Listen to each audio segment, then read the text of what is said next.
ৰেছপনচিবিলিটিজ আহিব, how to fulfil that, how to be leader, তাত আমি কেনেকৈ লিড কৰিব লাগিব। চ' নিজৰ সেই পাৰ্টটো অলৱেজ ইণ্ডিপেণ্ডেণ্ট ৰাখিবা, সেইটো ঘোলা পেলাব নিদিব। Lot of information will be coming from lot of people, directly use wait it is right, কাৰণ মই জানো মই কি কৰি আছোঁ। Your scope and your purpose should be clear. মই কি পাৰ্পাছ, মই কি কৰি আছোঁ, কিয় কৰি আছোঁ, এইটো মই প্ৰত্যেকবাৰতে বুজাম। আস্ক ইয়ৰছেল্ফ, মই কি কৰি আছোঁ আৰু মই কিয় কৰি আছোঁ। মই ভাত খাই আছোঁ, মই কিয় ভাত খাই আছোঁ, ইউ আণ্ডাৰষ্টেণ্ড, ভাতটো কিয় খাওঁ, তেতিয়া গম পাম মই অভাৰ ইটিং কৰিছোঁ নে লেছ ইটিং কৰিছোঁ, মোৰ প্ৰটিন ফুলফিল হৈছে নে, মোৰ ভাইটামিনছ ফুলফিল হৈছে নে। কিন্তু দেখা দিয়ে সি খাইছে যে ময়ো খাইছোঁ, it's a foolishness. So anything you do in your life, ask two questions: what I am doing and why I am doing. Then you will understand when to do, how to do, where to do. Even password automatic ahibo, scope automatic ahibo. But for everything you are doing, ask these two questions always in the morning: that what I am doing and why I am doing. এই দুটা বস্তু যদি তোমালোকে হেৰাই যায়, তোমালোকে কিন্তু focus হেৰাই যায়। তাৰপিছত যোনে যি কয় সেইটো শুদ্ধ হ'ব, মই নিজকে ভুল বুলি ভাবিলোঁ। ঠিক আছে। আৰু সমাজত বহুতখিনি কথা আগৰ দিনৰ পৰা পুৰণা দিনা আমি চলি আছোঁ, মই কৈছোঁ যে আমি ফ'ল' কৰিব লাগিব, কিন্তু এক্সপ্ল'ৰ কৰিব লাগিব। হিন্দীত কথা এটা কয় कि अगर आप इंसान हो तो आईना देखो, क्यों, क्योंकि आईना झूठ नहीं बोलता है। मैंने मैं एटलीस्ट मुझे छवि तो देखा पाऊँ, मुझे तो आईना तो सबसे बड़ा झूठ बोलता है, आईने से बड़ा झूठा चीज है ही नहीं। उसने तो आपको क्वालिटी दिया, तो आईना सच्चा कैसे होगा। आईना जो छवि तो देखा पाए इज नॉट दैट, ये डायलॉग तो ताकत ना से आईना है जिसमें आपका ओन सेल्फ नजर आए। Who I am, you should ask the mirror, who the bloody I am. No no nothing that. কিন্তু আমি যদি নিজকে যদি আমি ঢাকি লওঁ, মিছা কথা বা নিজৰ ভুলখিনি যদি নিজ চকুতে নপৰে, আনৰ কথা আমি সুধিবলৈ শিকিম কেনেকৈ। আৰু সেই বস্তুটো যিটো ইগ' জেনেৰেট দিব, ইগ' হ'ব লাগে দেই। Without ইগ' we cannot survive, but it should not be like আ Superman outfit. ইগ' should be a human outfit. এটি কথা কয় ইগ' ইজ আ আণ্ডাৰৱেৰ, আমি তাক ভিতৰত ৰাখিব লাগে, but it has to be there. ইমান ডাঙৰ হ'ব নালাগে যে ছুপাৰ পেণ্টৰ নিচিনা পেণ্টৰ ওপৰত আমি এতিয়া আণ্ডাৰৱেৰ পিন্ধিবলৈ লৈছে। Without ego' you cannot survive, but you have to control that. সেই ইগ'টো কেনেকৈ কণ্ট্ৰল হয়, you have to be honest with your self. At least আমি যদি লাজ পাওঁ, মা দেউতাকতো কিহৰ লাজ, তোমালোকে হাঁহিব মোৰ কথা শুনি পেলাই। মই হায়াৰ ছেকেণ্ডেৰী পাছ কৰা ফাৰ্ষ্ট ইয়াৰ মোৰ মা দেউতাই ঢুকাইছে, মই মেট্ৰিকলৈকে মই গা ধুই তেনেকৈ ওলাই যাওঁ মাৰ ওচৰত, দেউতাই গালি পাৰে মোক। মই কওঁ তোমালোকে মোক সৰুৰ পৰা তেল কিমান সানিলে, কিমান ডাঙৰ কৰিলে, কিমান মালিচ কৰিলে, তোমালোকে হাতত ডাঙৰ হৈছিল, মোৰ লাজৰ কি কথা আছে। জন্ম দি তেতিয়া মা দেউতাই মই কিয় লাজ কৰিম। তেতিয়া মায়ে কিছুমান উল্টা চিধা ধামনি কৰিবলৈ মোক লাজ দিয়ে চেষ্টা কৰে, কিন্তু মই লাজ কৰা নাছিলোঁ। মোৰ কাৰণে মা দেউতাই সিমান লাগিব, মই তেওঁলোকক মই তাৰমানে ফ্ৰী মাইণ্ডত লৈছিলোঁ। কিন্তু এইটো মোৰ দুৰ্ভাগ্য যে তেওঁলোকে যিখিনি ত্যাগ কৰি পেলাই গোটেই ভাৰতবৰ্ষ ঘূৰি যেনেকৈ বনালে, তেওঁলোকে একো মুঠতে চাব নোৱাৰে। Anyway that is different, life চবৰে বেলেগ বেলেগ হয়। কিন্তু মই যিটো লাইফৰ পৰা শিকিছোঁ, মই নিজে জানো যে নাথিং ইজ ইম্পচিবল। মোৰ লাইফটো এনেকুৱা জেগাৰ পৰা ইউটাৰ্ণ হৈছে য'ত মোৰ লাইফটো জিৰ' হৈ গৈছে।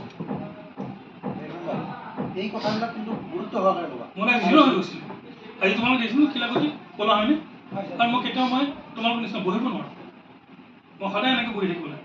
কিয় জানা, মোৰ বডিটো ভালে আছে, মোৰ চেষ্টিছটো ভাল, মোৰ ৰাজহাড় 3 টুকুৰা হ'ল। এই সময়ত যেতিয়া মোৰ গিভ আপ হৈ গৈছিলে যে মোৰ তলৰ লিম্বছে কাম নকৰিব, অপাৰেশ্যনত মোৰ লগত চাইন কৰি দিয়া মানুহ নাছিলে, তেতিয়া মোৰ ৱাটছমেন এটা নেপালী ল'ৰা এটা আছিল ঝণ্ডু বুলি, সি চাইন কৰিছিল। তেতিয়া তাৰ বয়স মাত্ৰ 12 বছৰ। আমাৰ কলনীত তাৰমানে চাফ চিকুণ কৰি ফুৰে। আৰু মোৰ অপাৰেশ্যন হওঁতে ডক্টৰে ক্লিয়াৰ কৈছে যে তোমাৰ লিম্বছৰ কোনো গাৰেণ্টি নাই, কাৰণ মোৰ দুডাল ভেইনে দাঙি আছে। কিমান বেয়াকৈ মই কৰিছিলোঁ, ইণ্ডাষ্ট্ৰিটো কৰিছোঁ।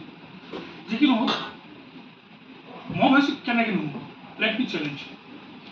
যিখিনি কথা ডক্টৰে মোক স্পাইনৰ কাৰণে মানা কৰিলে সেইখিনি মানিছিলোঁ, কিন্তু মোক কৈছে তুমি ষ্ট্ৰেইন দিব নোৱাৰা তোমাৰ লেগছৰ ওপৰত বা প্ৰেছাৰ দিব নোৱাৰা। মই প্ৰেছাৰ দিলোঁ, তামাম বিষায়, কিন্তু গৈ গৈ গৈ গৈ গৈ I was able to stand up. আহি যাব চলি তোমালোকৰ ওচৰত খোজকাঢ়ি ফুৰিছোঁ। মোৰ এটাই প্ৰব্লেম যে মই তোমালোকৰ নিচিনা ফিট বডি আছিলে যেতিয়া মই মংগলদৈত আহিছিলোঁ, কিন্তু হঠাতে চব বাদ দি দিয়া, গ্ৰেজুৱেলি চেঞ্জেছবোৰ আহি গ'ল। আদাৰৱাইজ আই ৱাজ আ national volleyball player, unbelievable. I was in my school and college days, unbelievable. 7 years NCC, unbelievable. Right? A good horse rider, unbelievable. What a believable way to go. Kintu, so life for hetu kotha ta which is You cannot say what will happen unless until you keep your mindset strong. No, you cannot survive. So career, your life, your everything, take it positive. Nothing is impossible.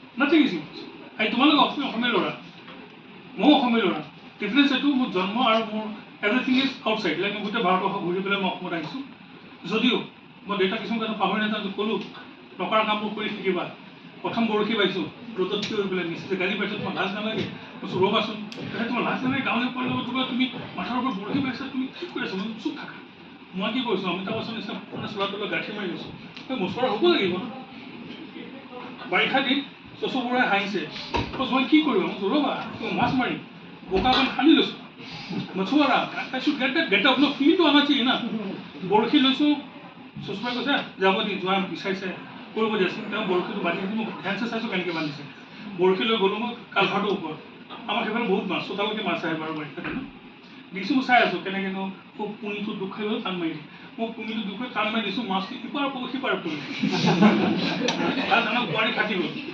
মই নাজানো কিমান pressure টান actually it is not pulling just তাক shift কৰি আনা এবাৰ টাইমে পোৱাৰী চিৰি গ'ল দুবাৰ টাইমে পোৱাৰী চিৰি গ'ল চবেই হাঁহে খিৰিকিৰে কৈছোঁ নহয় এই কৰে কেনেকৈ কৈছোঁ মাছটো টান তেতিয়া মই চালোঁ just I have to sweep it out not to put the pressure তিনিবাৰ চাৰিবাৰ পাছত একদম দীঘলকৈ থাৰেৰে কাটি পেলাই 8টামান মাছ লৈ পেলাই তো নচুৱাই আহিছোঁ কি ফূৰ্তি লাগিছে মোৰ কিন্তু মিছেছে ৰাম গাড়ী পাইছোঁ মিছেছেতো হয় গাড়ী পাৰে দিয়াচোন মিছেছবোৰে তো এনেকুৱা আজি মই তোমালোকক কওঁ মই জাপি বনাব জানো মই খৰাই বনাব জানো কুলাৰ বনাব জানো তোমালোক পাৰিবা এই হাত গাঁঠি কাটা ৰৈ নাথাকৈ বাঁহ নাকাটিবা কিয় বাঁহ নাকাটিবা এই তুমি নাজানা তুমি ক'ত বিদেশত বাঁহ দেখি পাইছা মই কাটিম মই কিয় নাকাটিম এইটো ভুৰুকা বাঁহ যে বেকা হৈ আছে কোনটো দিনাখন হৈ গ'ল মইতো নাজানো দিলোঁ বৰফল দাম মাৰি দাঁতৰ চিলিব ঠাক কৰি সেইবোৰ দুফাল হৈ আজি মই ছাল লাভ নাপায় তাৰ হাড়ে চালে চিলাই থৈ দিলে ৰ সেয়া হাত কাটিল কিছুদিন 10টা কালি